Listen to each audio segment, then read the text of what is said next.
7장 14절로 8장 앞부분까지 말씀을 함께 봅니다. 이 본문은 굉장히 흥미롭고요, 또 논쟁도 많이 하는 본문입니다. 제가 신학교 있을 때 기억이 납니다. 이 본문을 가지고 특히 7장 뒷부분에 오호라 나는 공고한 자로다, 누가 이 사망의 몸에서 누가 나를 건져내랴 하는 이런 부분의 말씀을 가지고 이것이 정말 크리스찬의 모습인가, 이것은 신자라고 할 수 있는가, 이렇게 말하는 사람이 신자인가 아닌가, 이걸 가지고 신학교 우리 그 교실 안에서 그 이야기를 논쟁을 했습니다. 근데 이제 많은 그 당시 신학교 전도사님들이 이거 바로 자기의 경험이다, 이렇게 자기가 이런 경험을 했었다, 그렇게, 또는 지금 한다, 했었다, 이게 신자의 경험이 아니냐. 근데 어떤 사람들은 이론적으로 죄에 눌려있는 사람이 어떻게 크리스찬일 수 있느냐, 크리스찬이라면 죄를 이긴 사람인데 이렇게 죄 아래에서 탄식하는 것은 신자가 될 수 없다, 이렇게 또 주장하는 소수 의견이 있었습니다. 여러분은 어떻게 생각하세요? 오호라 나는 공고한 자로다, 누가 이 사망의 몸에서 나를 건져내랴. 나는 경건하게 살기를 원하는데 그렇게 잘 안 된단 말이죠. 경건하게 살 수가 없고 율법이 좋은 것인 줄 알고 신령한 줄 알고 그것을 행하기를 원하지만은 소원만 하지 실제로 행하지를 못한다. 이 율법의 수준에서 내가 행하지 못한다. 내 안에 정말 선한 것이 없다. 이렇게 고백하는 이 고백, 여러분은 이런 고백에 어떻게 공감이 되십니까? 네, 공감이 되시는 분위기 같네요. 네, 공감이 되시는 분위 같아요. 네, 그 다수입니다. 우리 많은 신자들이 사실 이것이야말로 내가 은혜를 몰라서는 아닌데, 내가 하나님을 믿고 알고 또 경험도 했지만 내가 이런 경험을 했다, 내가 크리스찬으로서 이런 경험을 했다, 이렇게 말하는 사람이 사실은 훨씬 더 많습니다. 여러분 어떻게 생각하십니까? 오늘 신자는 죄에 대해서 이미 극복한 사람이기 때문에 믿음 안에서 평안을 누리고 기뻐하는 그것만 우리 신자의 생활이라고 할 수 있겠는가 말이죠. 우리가 이 말씀을 생각할 때 예수님의 가르침이 생각납니다. 마태복음 5장에서 예수님께서 아주 중요한 가르침을 하셨어요. 그 산 위에서 하셨다고 해서 산상수훈이라고도 하는데요. 거기서 예수님이 그 나오는 제자들과 무리들에게 말씀하실 때 그 첫 마디에 하신 말씀이 뭐였느냐 하면 심령이 가난한 자는 복이 있나니 하나님의 나라가 저희 것이다, 천국이 그들의 것이며, 그렇게 말씀을 해주셨어요. 또 한 걸음 더 나가서 애통하는 자는 복이 있나니 그랬어요. 그들이 위로를 받을 것이며. 그러니까 예수님이 말씀하신 심령이 가난하다, 또 애통한다, 요게 이제 그 다음에 온유한 자의 복을 말하고, 그 다음에 가면 또 뭐라고 말했느냐 하면 온유한 자 다음에 의에 줄이고 목마른 자는 복이 있나니.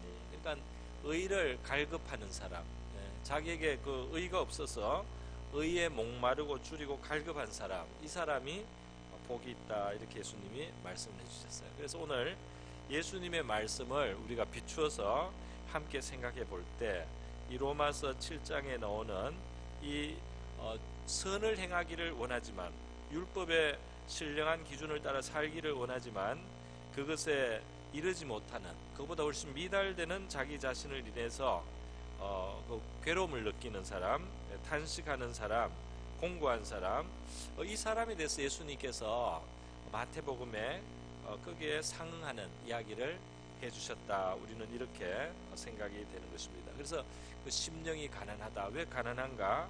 그 의의 부족함 때문에, 자기에게 그 의가 미달된다는 것을 알기 때문에, 그래서 애통하기도 하는 사람, 그 사람을 예수님께서는 천국이 그들의 것이다, 그들은 천국에 갈 사람들이다. 거꾸로 한번 이렇게 생각해 볼 수 있겠습니다. 어떤 사람이 죄에 대해서 전혀 고민도 없고 죄 때문에 근심도 하지 않고 아무 감각이 없다면, 죄에 대해서 아무 근심이 없는 사람이라면 이 사람이 진정한 신자일 수 있는가? 그렇게 거꾸로 한번 생각을 해볼 수가 있겠습니다. 왜냐하면 성령께서는 오셔서 죄에 대해서, 이 세상의 죄와 악에 대해서 지적하시고 책망하시고 교훈하시는데, 성령은 죄에 대하여 깨닫게 하셔서 죄를 회개하게 하시는 분인데, 우리가 죄를 깨닫지 못하고 죄 때문에 고민하지 않는 것이 가능한 일인가, 그렇게 생각해 보게 되는 것입니다. 이거는 이제 성경 외로 잠깐 나가 보겠는데요. 우리나라의 그 일제시대 때 그 윤동주라고 하는 시인이 있지 않습니까? 크리스찬인데요. 이 사람이 또 독립운동도 하고, 그리고 또 시를 쓰는 사람이었습니다. 27살 때 일본에 있는 형무소에서 의문의 죽음을 당했습니다. 근데 연세대, 옛날에는 연희 전문대라고 하죠.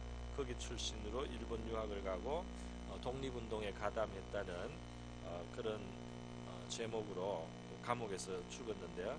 이분이 시를 썼는데, 이분의 시 중에는 신앙적인 그 요소들이 많이 있어요. 그런데 거기에 십자가라는 시도 있어요.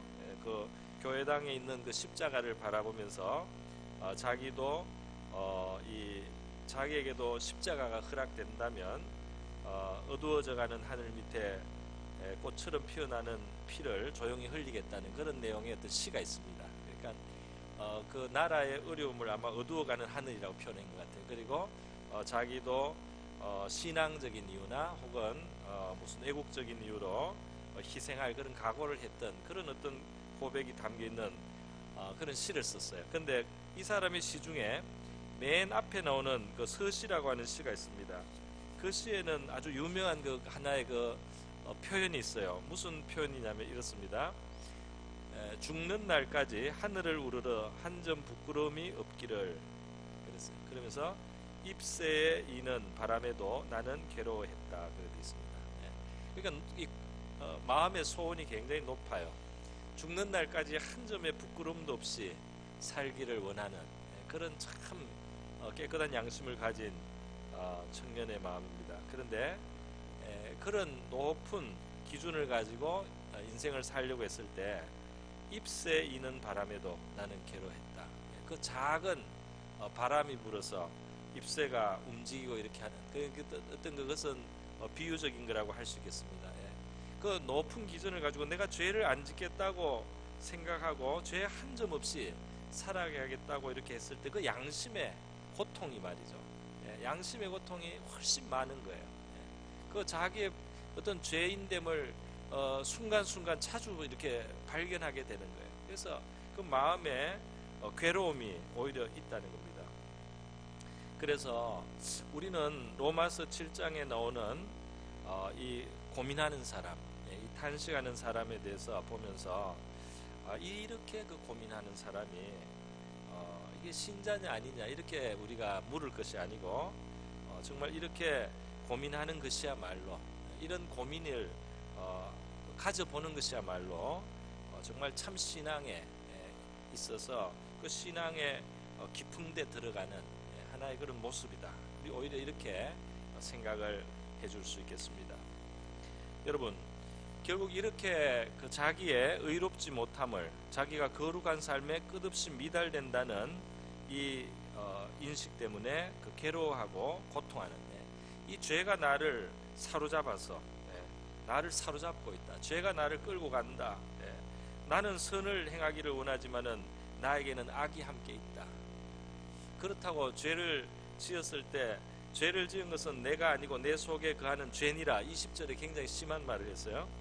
내가 원하지 아니하는 그것을 하면 이것을 행하는 자는 내가 아니요 내 속에 거하는 죄니라. 그러면 나한테는 책임이 없습니까? 죄를 짓고 나서 내가 원하지는 않은데 어느 사이에 내가 죄를 범했다면서, 어느 사이에 보니까 내가 거짓말을 했어요. 어느 사이에 보니까 내가 모면하려고 거짓말을 하고, 어느 사이에 보니까 내가 유혹을 받아들이고, 어느 사이에 보니까 내가 시기를 하고 있고, 어느 사이에 보니까 내가 불의한 그런 면이 나한테 있습니다. 어느 사이에 보니까 내가 내 욕심을 쫓아서 하나님 앞에서 어긋나는 잘못된 그런 일들을 이미 하고 있어요. 안 그래야 되겠다고 생각을 했는데 어느 사이에 보니까 또 그러고 있어요. 안 해야 되겠다고 생각을 했는데 어느 사이에 보니까 내가 그건 죄라고 분명히 내가 인식을 하고 말아야 되겠다고 했는데 그 자리에 또 있는 자신을 발견을 합니다. 그러면 그래서 이 사람이 말하기를 내가 원치 않는 그것을 하는 것은 이를 행하는 자는 내가 아니오 내 속에 가는 죄니라 이렇게까지 말을 했습니다. 사람이 어떻게 자기가 죄에 끌려서 굴복을 했는데 이건 내가 아니다, 이건 내 속에 있는 죄다 이렇게까지 말을 할 정도로 이 사람의 고민은 깊었어요. 고민은 깊었습니다. 그러면 여러분 책임이 없겠습니까? 사람이 이 죄 지은 거는 내 안에 살아있는 죄가 나를 끌고 간 거다, 내가 죄 지은 것은 아니다 이렇게 한다고 죄가 없겠습니까? 그건 아니죠. 내가 그 죄에 순종을 했다는 겁니다. 그러니까 책임이 있죠. 그럼에도 불구하고 이렇게까지 말을 할 정도로 죄와의 갈등을 느끼고 죄와 싸우고 있는, 그래서 굉장히 공고한 이 사람, 이 사람이 어디로 가느냐 하니까 이제 8장으로 넘어가지 않습니까? 그러므로 이제 그리스도 예수 안에 있는 자에게는 결코 정죄함이 없나니 그랬어요. 여기서 우리가 눈여겨볼 그 말씀은 정죄함이라는 표현입니다. 그리스도 예수 안에 있는 자는 죄와 상관이 없어졌다든지 그냥 죄를 짓지 않는다든지 이런 표현이 아니고 죄의 그 정죄를 받지 않는다 이렇게 표현을 한 것입니다. 또 조금 달리 말한다면 죄를 완전히 벗어나지도 못했는데도 그 죄의 정죄를 받지 않는 그런 자리에 있다 이렇게 지금 말을 하고 있는 것이죠. 이 말씀은 우리에게 시편 32편의 말씀을 생각하게 합니다. 시편 32편 1절과 2절에 이렇게 말씀하고 있어요. 허물의 사함을 받고 자기의 죄가 가려진 자는 복이 있도다 그랬어요. 이게 지금 죄가 없는 것이 아니고 죄가 있어요. 허물이 있어요. 근데 사함을 받았다는 겁니다. 죄가 없는 것이 아니고 죄가 있는데 가리움을 받았다 그랬어요. 또 2절에 있습니다. 마음에 간사함이 없고 여호와께 정죄를 당하지 아니하는 자는 복이 있도다 그랬어요. 마음에 간사가 없다는 것은 아마 자기 죄를 인정한다, 자기 죄를 인정한다는 것을 말하는 것 같습니다. 그래서 여호와께서 그의 죄를 정죄하지 않는, 그 죄를 추궁하지 않는, 그 죄를 끝까지 묻지 않는, 정죄당하지 아니하는 사람은 복이 있다. 32장 시편 32장에 복 있는 사람의 그 모습은 죄가 없는 사람이 아니고 죄의 정죄를 당하지 않는 사람, 용서를 받는 사람에 대해서 복을 말하고 있어요. 시편 32편은 회개하는 내용으로 되어 있습니다. 회개하는 내용으로 되어 있어요. 회개가 있고 용서를 받고 정죄 당하지 않는 것에 대해서 말하는 것입니다. 그렇기 때문에 여러분 죄를 범하지 않는 완전한 삶을 살려고 할 때, 완전한 삶을 살겠다, 내가 죄가 전혀 없이 깨끗하게 경건하게 살겠다 했을 때 그 소원이 이루어질 수 있는가?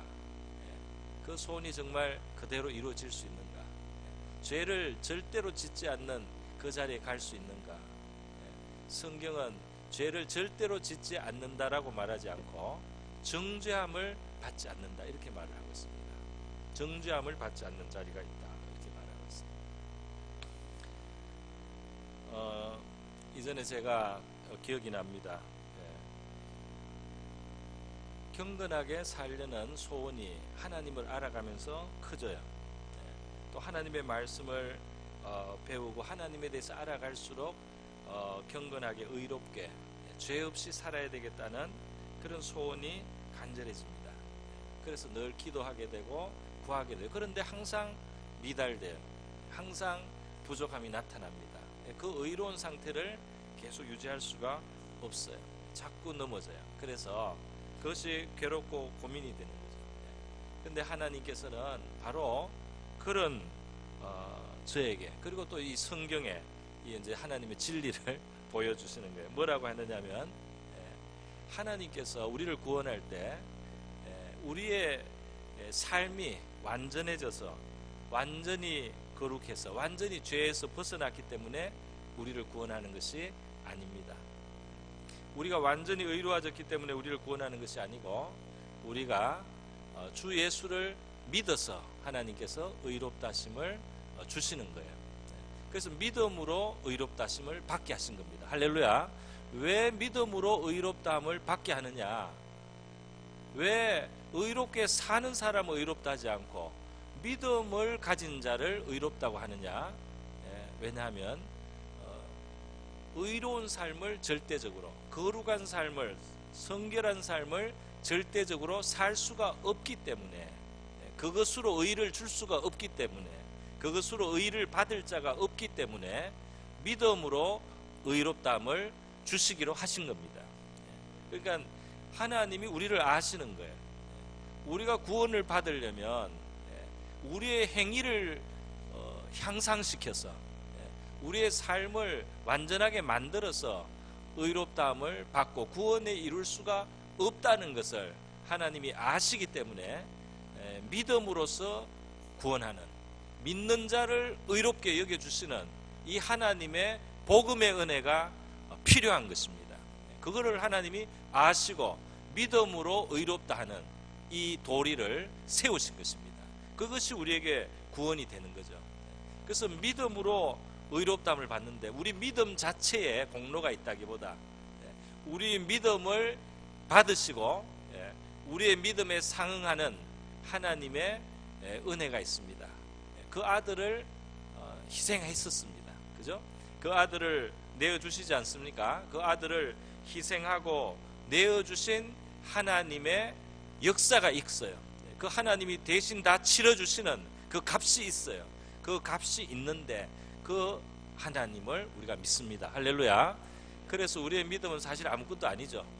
우리의 믿음은 사실 아무것도 아니지만 그 값을 치르신 하나님의 그 값, 그 하나님의 의로운 그 하나님의 희생, 하나님의 그 공로, 그것과 우리의 믿음이 합쳐졌을 때 우리에게 의가 되는 줄 믿습니다. 할렐루야. 그래서 정죄함을 일단 벗게 하는 거예요.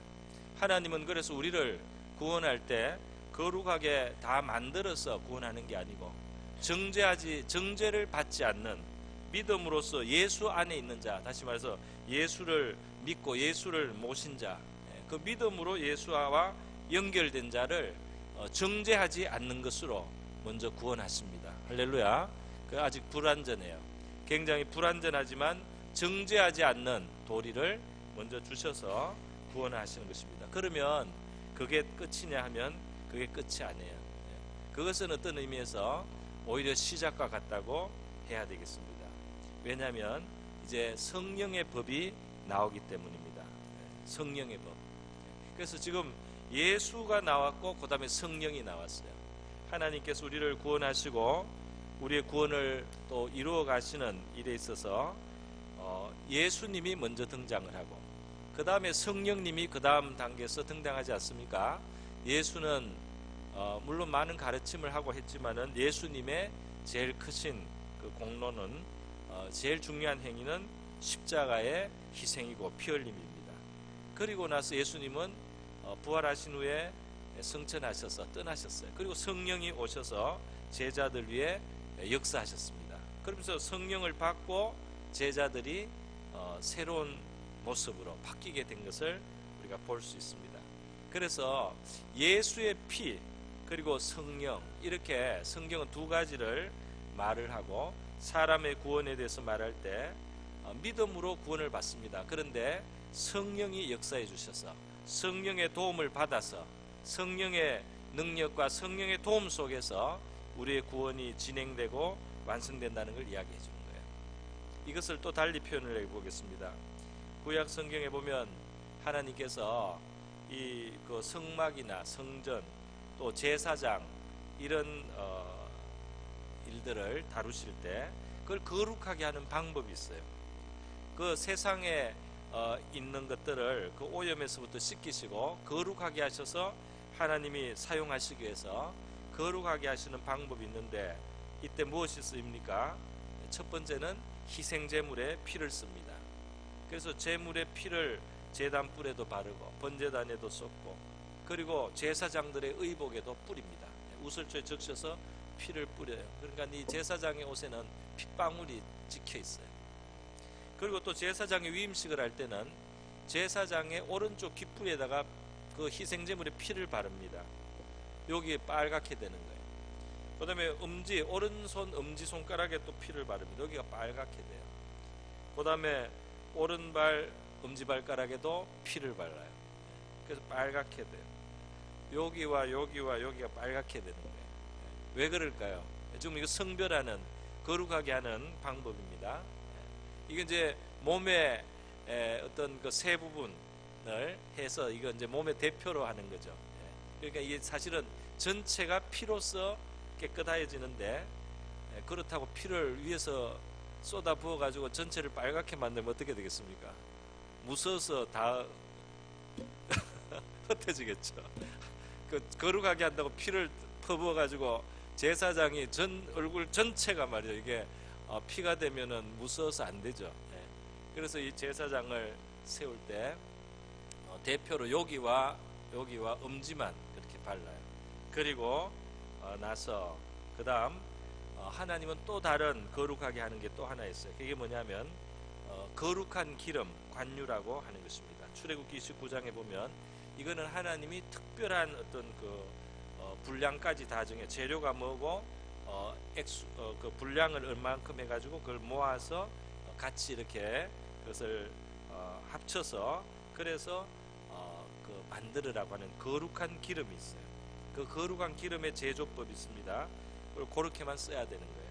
근데 이 기름을, 거룩한 기름을 바르는 거예요. 그래서 그 기름으로 성전 안에 있는 도구들에게 바르고, 또 제사장과 그 자손 제사장 아론과 그 자녀들에게도 이 기름을 바르게 돼 있어요. 그래서 그들을 거룩하게 한다 그랬습니다. 그러니까 구약 성경에서 거룩하게 만드는 이 죄의 오염에서부터 완전히 벗어나게 하고 하나님께 쓰임을 받게 하는 데 있어서 하나님이 두 가지를 쓰시는 거죠. 그 하나는 희생 제물의 피고, 또 하나는 하나님의 거룩한 기름이다. 그것이 우리에게 어떤 의미가 있겠습니까? 바로 이것이 상징하는 두 가지를 말하는 겁니다. 이 희생 제물의 피는 십자가에 흘리신 그리스도의 피, 희생, 그 생명을 쏟으신 그 희생을 말하는 거죠. 그 예수의 피를 우리가 믿는 거죠. 그 예수의 피를 나를 위한 희생인 것을 내가 받아들이고 인정하는 거죠. 거기에 정결하게 되는 하나가 있어요. 또 하나는 뭐냐면 이 관유, 거룩한 기름으로 상징되고 있는 성령의 역사라고 하겠습니다. 그러니까 예수 믿고 성령 받는다. 십자가 앞에 나와서 하나님 앞에 죄인인 자신을 고백하고 성령을 모시고 성령의 이끌림을 받는 삶으로 가는 것, 이것이 우리 신앙의 도리고, 그것이 우리를 정말 죄에서부터 근본적으로 구원하고 그 다음에 실제적으로 구원하는 하나님의 방법이라는 겁니다. 먼저 그 피가 우리를 정죄받지 않는 자리로 옮깁니다. 할렐루야. 그 피를 믿으면 정죄받지 않는 자리로 옮기는 거예요. 그런데 그 피를 믿고 정죄받지 않는다고 해서 계속 죄를 짓고 그냥 정죄받지 않겠다, 이게 말이 되겠습니까?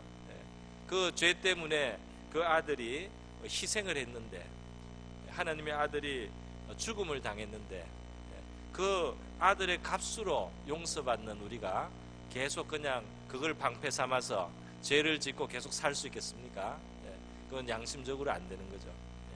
그래서 우리는 정죄받지 않는, 예수 그리스도 안에서 정죄받지 않는 자리에 왔는데, 그 다음 자리, 바로 성령의 법을 쫓아서 사는 자리로 우리가 들어가는 겁니다. 할렐루야. 그 성령을 따라 살면 우리가 죄를 멀리하고 죄를 이기게 되고 죄와 상관이 없어지는 실제적인 삶으로 들어가게 된단 말이죠. 그러니까 우리 성도들은 성령을 구하라는 예수님의 이 말씀을 가볍게 여길 수가 없는 거예요. 왜냐하면 성령을 구한다는 것이 무슨 의미가 있습니까? 무슨 뜻이 있습니까? 예수님의 제자들이 말이죠, 예수님을 버리지 않겠노라고 이야기해도 예수님을 다 버릴 수밖에 없었어요. 그들의 소원과 그들의 이 행함이 일치를 할 수가 없는 겁니다. 그들은 의롭고 그리고 충직하고 충성스럽기를 원했지만은 그게 안 되는 거예요. 막상 상황이 되니까 자기도 모르게 다 달아난 거예요. 그들의 그 두려움을 이기게 해줄 수가 없습니다. 자기의 힘으로는 안 되는 겁니다. 그래서 예수님이 말씀하신 대로 부활하신 예수님의 부탁을 받고 그들은 머물러서 약속하신 성령을 간절히 구했어요. 오늘 우리가 성령을 구한다는 것의 의미가 무엇이냐? 내 힘으로 하기에 너무나 내가 부족하다는 것을 인정하는 겁니다. 그렇지 않습니까? 성령을 구한다는 것은, 성령의 도움을 구한다는 것은 다른 게 아니고 내가 할 수 없다는 것을 하나님 앞에 고백하고 시인하는 거예요. 그렇지 않습니까? 내가 다 할 수 있고 내가 결심만 하면 할 수 있고 내가 마음만 먹으면 다 할 수 있는 그런 사람이라면 성령이 필요가 없습니다. 그리고 또 그렇게 계속 착각하고 있으면 성령을 구하지 않습니다. 이만하면 됐다라고 생각하는 사람은 성령을 구하지 않아요. 그런데 내 힘과 내 노력과 내 결단만으로 안 되는 바로 그 한계를 보는 사람에게 하나님께서는 성령을 베풀어 주셔요. 할렐루야. 또 적극적으로 성령을 구하기도 하는 거죠. 그게 나의 힘만으로 안 된다는 고백입니다. 나의 고백이자 하나님의 선언이에요. 너희들은 너희의 결심만으로 안 된다. 성령이 와야지. 성령이 너희를 주장해야지. 너희가 성령께 자신을 맡겨야지. 성령이 너희를 이끌어야지. 너희들 안에 희락도 있고 사랑도 있고 화평이 있게 된다. 너희 자신의 육신에서 난 것으로는 그런 의로움과 거룩함과 참사랑에 도달할 수가 없다. 하나님께로부터 온 그 영이 너희를 붙잡아줘야지.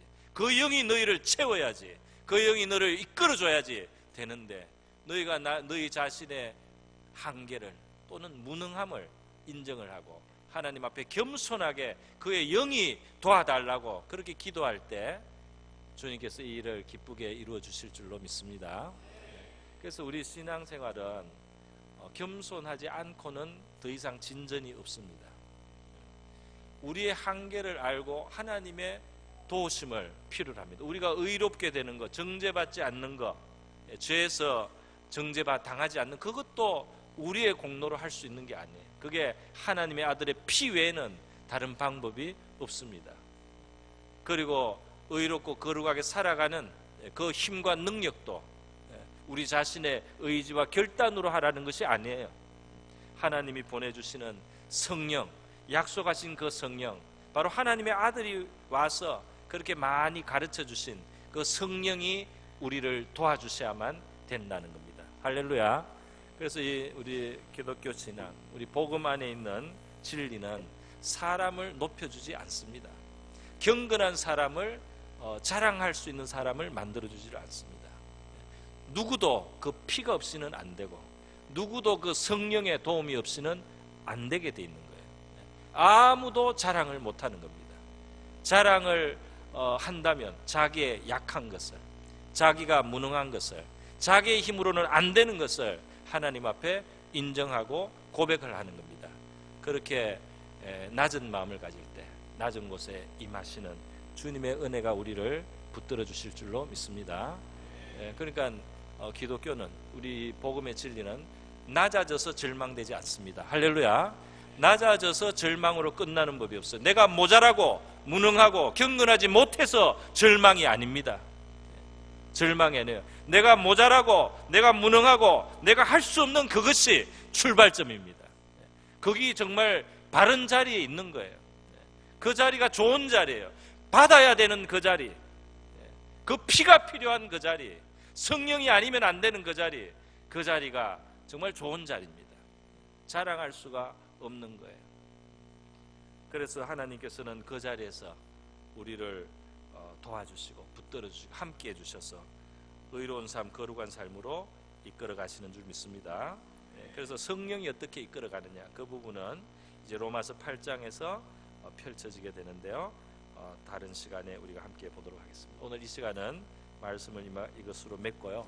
우리에게 그리스도 안에 정죄함이 없는 이 믿음으로 의롭다함을 받는 이 도리를 감사하고, 그 다음으로 성령까지 우리에게 주셔서 성령의 법으로 우리에게 죄를 실제적으로 이겨나갈 수 있도록 해주시는 하나님의 도우심이 있다는 이 사실을 우리가 기억하고 감사하고요. 피를 믿는 믿음과 또 성령의 충만하심을 구하는 기도를 우리 같이 한번 하도록 하겠습니다. 우리 다 같이 이 시간 기도할 때 우리의 의가 자랑할 만한 의가 없습니다. 또 우리의 힘과 능으로는 안 되는 그러한 삶입니다. 그래서 그 아들의 피, 그 피를 믿는 믿음 안에 우리가 하나님 앞에 서게 하시고 또 성령을 우리에게 충만하게 부어주셔서 성령의 법에 우리가 거하고 성령에 붙들려서 살아갈 수 있도록 해달라고 우리 다 같이 한번 기도하겠습니다. 기도합니다.